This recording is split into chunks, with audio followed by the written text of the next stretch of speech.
Saya ingin mengkritisi gagalnya Jokowi JK dalam memberikan jaminan sosial bagi seluruh rakyat Indonesia, sekaligus memberikan pemasukan yang insya Allah, saya yakin insya Allah Prabowo Sandi akan menjadi presiden di tanggal 17 April tahun 2019, terpilih paling tidak 60% insya Allah kita akan berhasil.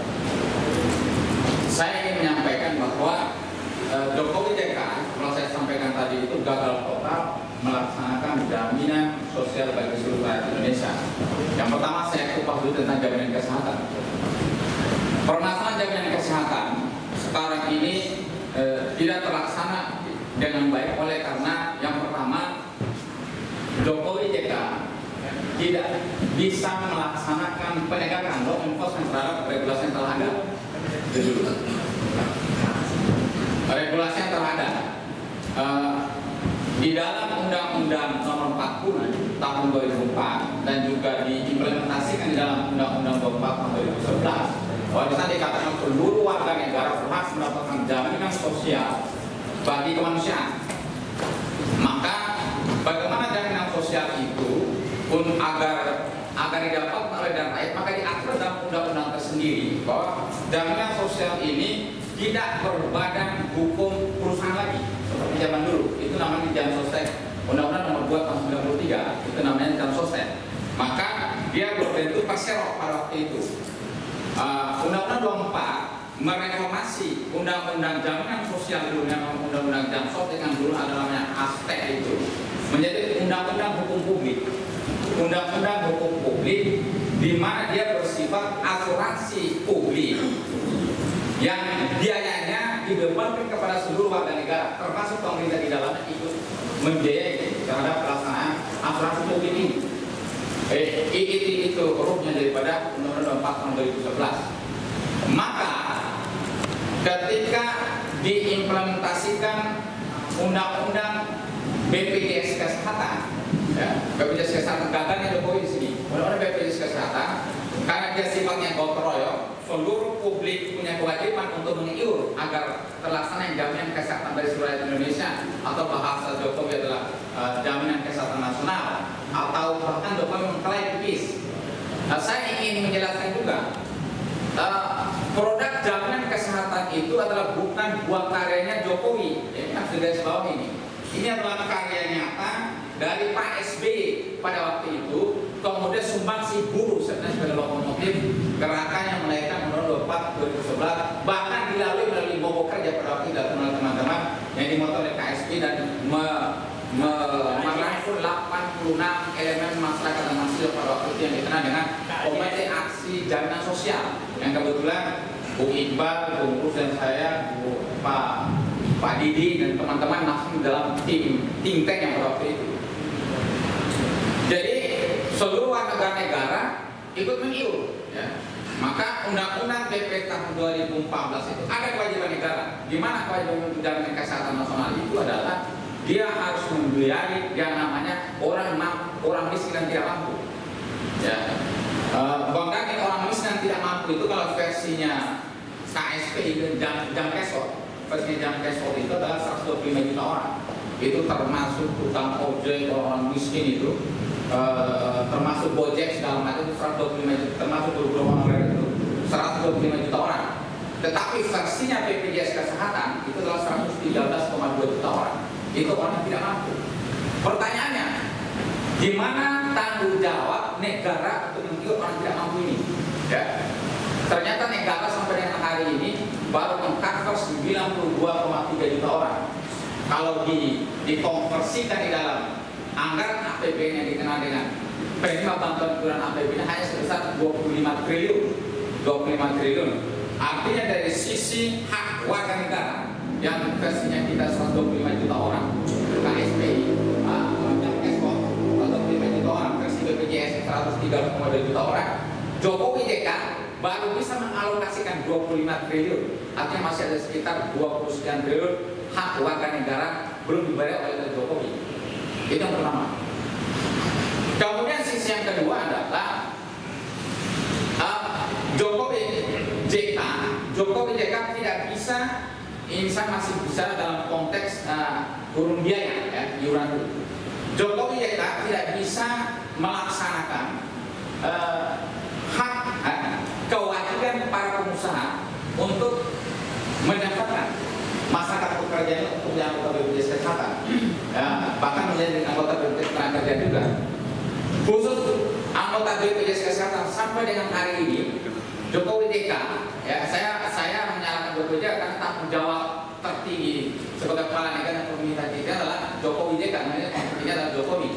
Sampai dengan hari ini, dari 54,1 juta orang pekerja formal, pada di regulasi 54,1 juta orang pekerja formal itu, Jokowi JK melalui BPJS-nya, BPJS Kesehatan itu baru 16 juta orang, baru 16 juta orang pekerja formal yang diikutsertakan di dalam menjadi anggota peserta BPJS Kesehatan. Masih ada, artinya masih ada sekitar 38 juta pekerja formal sampai dengan hari ini belum dipastikan hak jaminan kesehatannya.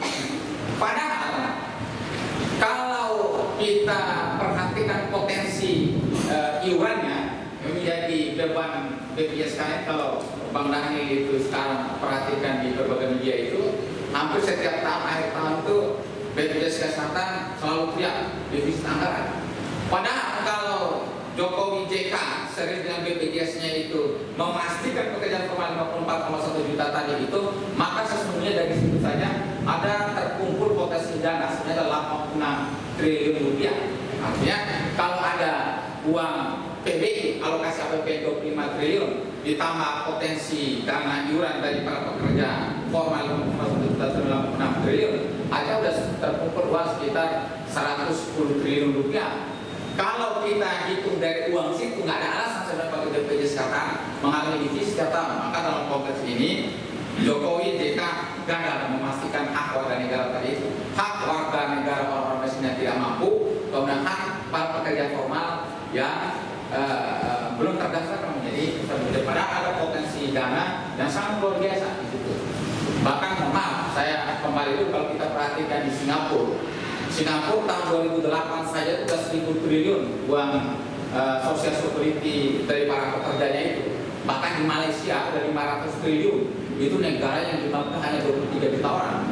Ini kan potensi yang tidak dilaksanakan oleh BPJS.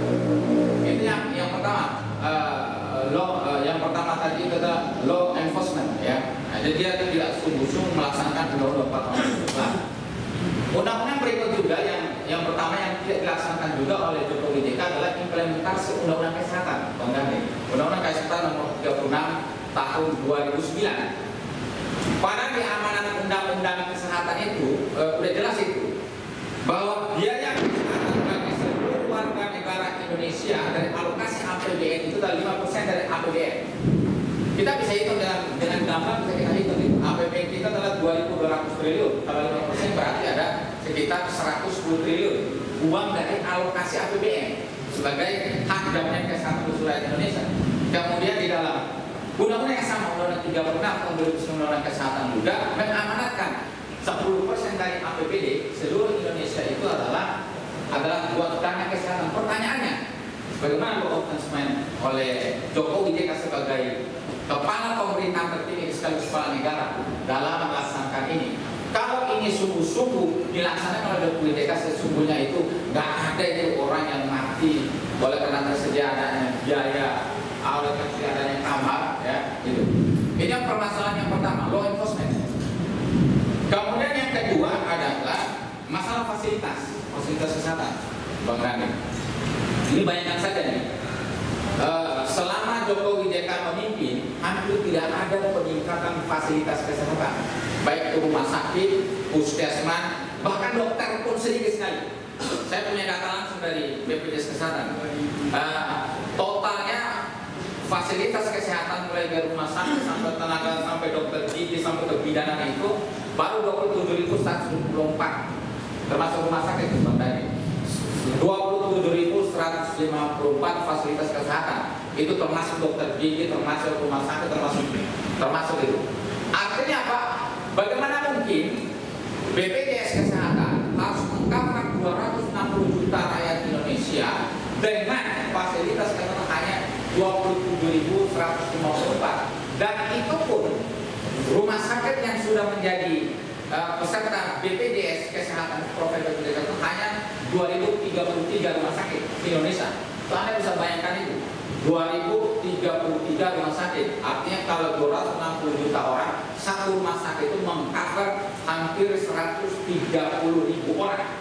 Itu kan, ini kan nggak benar ini. Makanya heran, banyak tuh para pasien itu kan saya memimpin dan kesehariannya itu selalu hadir di tengah-tengah masyarakat melakukan advokasi. Bang Dani, kemudian kita sudah terbentuk di 25 provinsi di 156 kabupaten kota Indonesia. Banyak, inilah yang menyebabkan itu banyak masyarakat tidak tertangani ketika mereka ingin mendapatkan kamar, ingin mendapatkan IGD, UGD, fasilitas itu.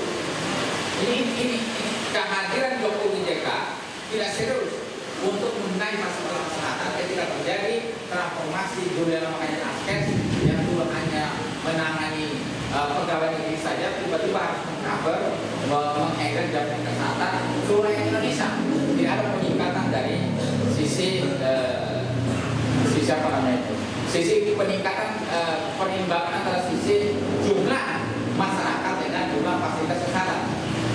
Koreksi yang tiga artinya apa? Kalau kita memimpin fasilitas kesehatan sudah tambah. Dan di atas tadi yang pertama masalah dana, ya, law enforcement tadi, kita tinggal jalankan saja itu. Undang-undang 36 sudah jelas kok 10% APBD, 3% APBN.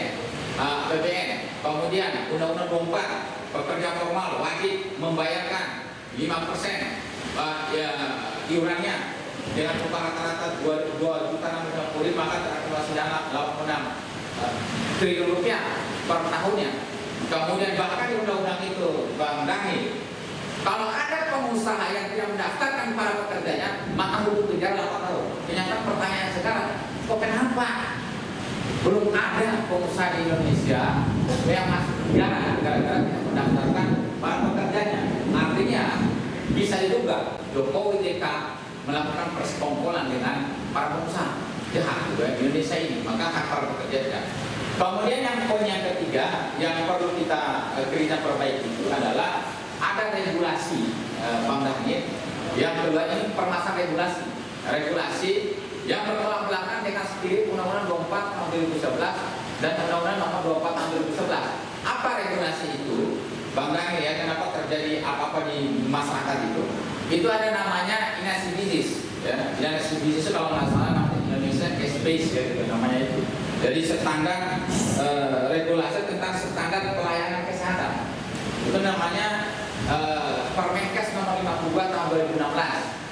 Di mana Permenkes ini, ya, membatasi kalau orang sakit itu adalah obatnya apa, biayanya berapa. Kalau ada orang sakit misalnya obat jantung, kalau distandari oleh mereka dan nilainya 3 juta, sementara orang masih sakit, biasa mereka suruh pulang dulu, ya, rumah itu masyarakat. Sementara Undang-Undang Nomor 40 tahun 2004, Undang-Undang 24, seluruh warga negara berhak mendapatkan jaminan kesehatan berapapun biayanya, apapun obatnya ditanggung. Tetapi Permenkes Nomor 52 tahun 2016 ini adalah mereduksi amanat Nomor 40 tahun 2004 dan Undang-Undang Nomor 24 tahun 2011. Itu regulasi yang harus dikoreksi. Kalau saran kita, Bang Daniel, itu kalau kita nanti memimpin Pak Prabowo-nya adalah impor servis saja, gitu kan? Kayak zaman dulu lah. Pokoknya kalau orang masuk rumah sakit berapapun biayanya itu, obatnya apapun ya, pokoknya sembuh baru pulang, gitu kan? Jangan orang suruh pulang kemudian nanti di tengah jalan, kan gitu. Bukan begitu. Ini gagasannya Jokowi, bukan BPJS yang salah, ya. Jokowi yang bisa memimpin. Bisa jadi karena dia tidak tahu dengan aturan kehidupan orang ini. Karena mengaitkannya adalah kita tidak Pak SBY waktu itu. Kemudian regulasi juga yang regulasi berikutnya itu yang menjadi sangat krusial itu regulasi yang terkait dengan peran para guru. Bang Dani, itu ada namanya itu kalau nanti kita mau bikin hari kedua langsung cabut pokoknya deh. Ya, itu ada namanya Permenkes Nomor 51 tahun 2018. Bang Dani, apa bahayanya Permenkes Nomor 51 2018 itu? Jadi Permenkes Nomor 51 tahun 2018 ini membebani lagi para pekerja masyarakat untuk urus biaya lagi di luar iuran tadi itu. Kan iuran udah ditentukan itu.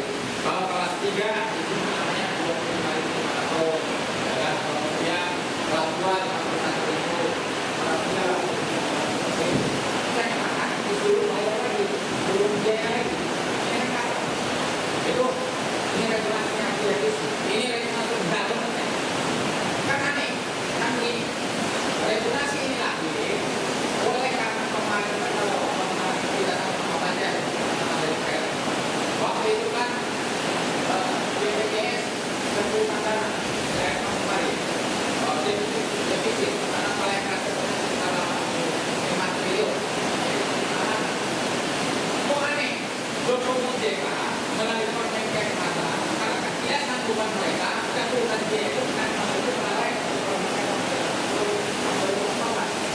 Itu yang kita lawan hari ini. Kemudian regulasi tadi kaitannya dengan buruh. Itu ada namanya Perpres 82 tahun 2018. Di Perpres 82 tahun 2018 itu menentukan hak para pekerja mulai dari proses bekerja, kemudian mereka proses PHK, sampai PHK yang sifatnya inkrah, kemudian mereka bisa bekerja, kemudian saya kerja 6 bulan, saya bekerja, sedang jadi PBI. Di Perpres 82 tahun 2018 itu diatur hak para pekerja ketika dalam proses PHK, maka dia tetap mendapatkan jaminan PHK. Ya. Kemudian setelah proses PHK terjadi PHK, maka setelah 6 bulan dia tetap mendapatkan jaminan PHK. Itu bangsa Perpres dan juga undang-undang Undang-Undang 40 dari Undang-Undang 28 bahkan kalau setelah di PHK yang sifatnya ingkar selama 6 bulan dia tidak mendapatkan pekerjaan lagi, maka egar tetap membayar BPJS Kesehatan, membayar mendapatkan pelayanan. Bahkan di dalam regulasi, kalau selama 6 bulan tidak bekerja, maka secara otomatis dia menjadi penerima bantuan iuran dari melalui APBD tadi, namanya masuk kategori perumahan dibiayai oleh negara. Kenyataannya sekarang, makanya kalau kita memiliki kita pasti kenyataan sekarang itu para pekerja masuk dalam proses PHK. Kalau ada perusahaan tidak suka, tiba-tiba proses PHK langsung mereka jangan kesehatan. Ini kan tak benar. Para benar-benarnya dia mendapatkan jaminan kesehatan baru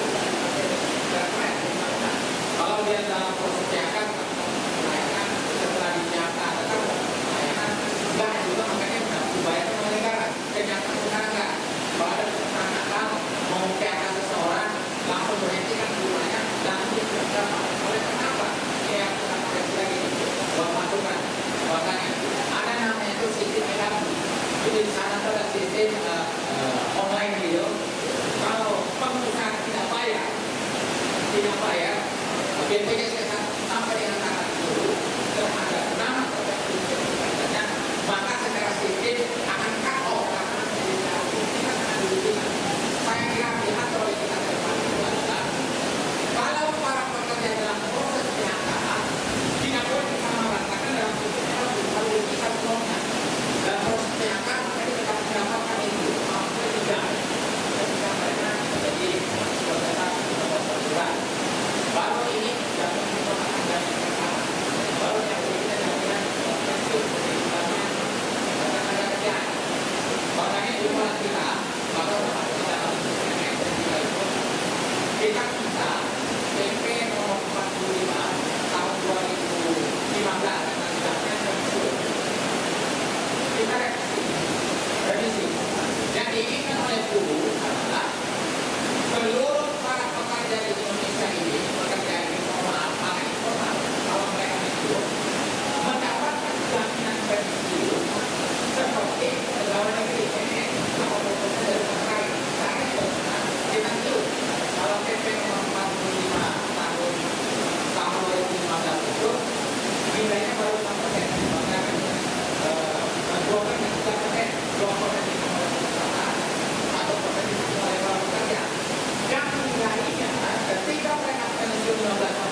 untuk melaksanakan KPAT itu dalam kurun waktu 5 tahun kita akan adalah 1.500 triliun ada dibuka pada negara kita. Kalau ada uang 1.500 triliun, tak kayak sekarang. Jokowi itu, mohon maaf, sembunyi-sembunyi ambil uang BPJS 1.4 triliun untuk infrastruktur. Kalau kita kelola ini potensi jamnya pensiun jemaah utama buat pekerja Indonesia, insya Allah di masa 10 tahun yang akan datang itu kalau iurannya 8%, maka